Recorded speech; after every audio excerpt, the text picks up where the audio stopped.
আপনার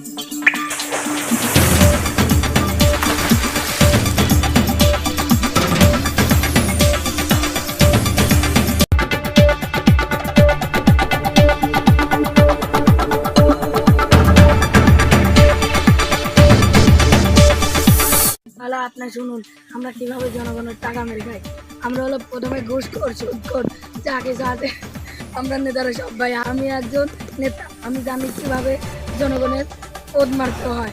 এক কথায় জনগণের টাকা কিভাবে মারতে হয় সেই টাকা আপনাদের দেখাবো। শত শত টাকা আপনাদের মেরে আমি এই ধানের বইগুলো কিনেছি।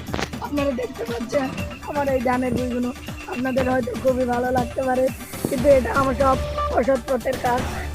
আপনারা হয়তো বুঝতে পারছেন না আমার ব্যাপারটা। আমি জনগণের এই খেতে পারে ইউনিয়ন থেকে তাহলে সর্বনিম্ন 100, 200, 300 কোটির উপরে টাকা মেরে খেয়েছি।